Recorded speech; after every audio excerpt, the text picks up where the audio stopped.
നമസ്കാരം. പ്രധാന വാർത്തകൾ.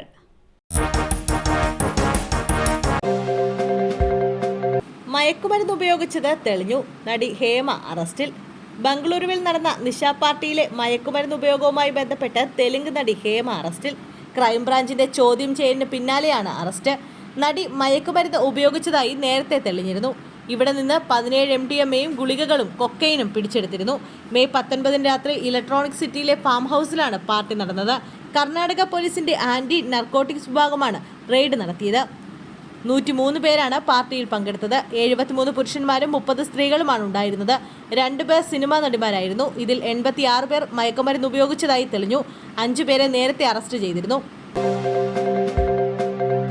ആലപ്പുഴ അരൂരിൽ സ്കൂൾ പ്രവേശന ദിവസം ലഹരി ഉൽപ്പന്നങ്ങൾ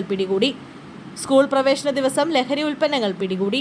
നിരോധിത മാരക പാൻ മസാലകളാണ് അരൂർ മുക്കത്ത് തട്ടുകടയിൽ നിന്നും അരൂർ SI ഗീതുമോളുടെ നേതൃത്വത്തിലുള്ള സംഘം പിടികൂടിയത്. തട്ടുകട ഇട്ടിരിക്കുന്നതിനോട് ചേർന്നുള്ള ഉപയോഗശൂന്യമായ ഇലക്ട്രിക് ബോക്സിലാണ് ലഹരി ഉൽപ്പന്നങ്ങൾ സൂക്ഷിച്ചിരുന്നത്. പ്രദേശത്തെ പൊതുപ്രവർത്തകർ വിവരമറിയിച്ചതിനെ തുടർന്നാണ് പരിശോധന നടത്തിയത്. കച്ചവടക്കാരൻ ഓടി രക്ഷപ്പെട്ടെങ്കിലും പോലീസും പ്രദേശവാസികളും ചേർന്ന് ഇയാളെ സാഹസികമായി പിടികൂടുകയായിരുന്നു.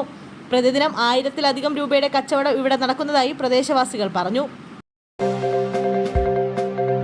പറന്നുയർന്ന വിമാനത്തിന്റെ എമർജൻസി ഡോർ തുറക്കാൻ ശ്രമിച്ച മലയാളി അറസ്റ്റിൽ. കോഴിക്കോട് നിന്ന് ബഹ്റൈനിലേക്ക് പുറപ്പെട്ട എയർ ഇന്ത്യ എക്സ്പ്രസ് വിമാനത്തിലെ എമർജൻസി ഡോർ തുറക്കാൻ ശ്രമിച്ച മലയാളി യുവാവ് അറസ്റ്റിൽ. അബ്ദുൾ മുസാഫിർ നടുക്കണ്ടി എന്ന 25-കാരനെയാണ് മുംബൈ പോലീസ് അറസ്റ്റ് ചെയ്തത്.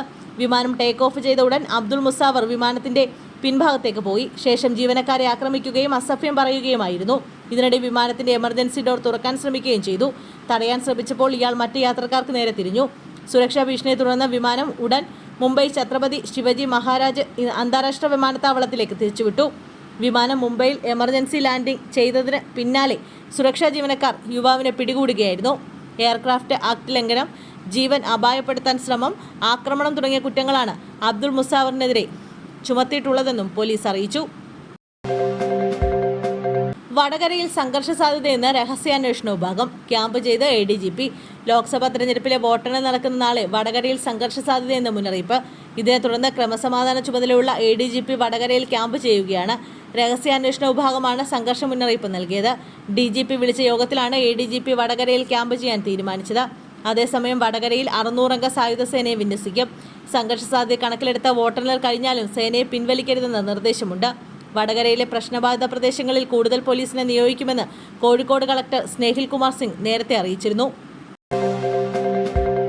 ഫലം TVയിൽ കാണണ്ട, പകരം പ്രവർത്തകർ പാർട്ടി ആസ്ഥാനത്തെത്താൻ നിർദ്ദേശവുമായി കോൺഗ്രസ്. വോട്ടെണ്ണൽ ദിവസം ഫലം വീട്ടിലിരുന്ന് TVയിൽ കാണുന്നതിന് പകരം പാർട്ടി ആസ്ഥാനങ്ങളിലേക്ക് എത്താൻ പ്രവർത്തകർക്ക് നിർദ്ദേശവുമായി കോൺഗ്രസ്. വോട്ടെണ്ണലിലുണ്ടാകുന്ന ക്രമക്കേടുകൾ തടയാൻ കോൺഗ്രസ് പ്രവർത്തകർ DCC, PCC ആസ്ഥാനങ്ങളിൽ സജ്ജരായിരിക്കണമെന്നും കോൺഗ്രസ് സംസ്ഥാനങ്ങളുടെ ചുമതലയുള്ളവർക്ക് നിർദ്ദേശം നൽകി. കോൺഗ്രസിന്റെ ഓഫീസുകളിൽ ആവശ്യമായ ക്രമീകരണങ്ങൾ ഏർപ്പെടുത്തണമെന്നും വോട്ടെണ്ണലിൽ എന്തെങ്കിലും പ്രശ്നങ്ങളുണ്ടെങ്കിൽ അവിടേക്ക് പ്രവർത്തകരെ എത്തിക്കാനായി വാഹനങ്ങൾ ഒരുക്കണമെന്നും പാർട്ടി നിർദ്ദേശം നൽകി.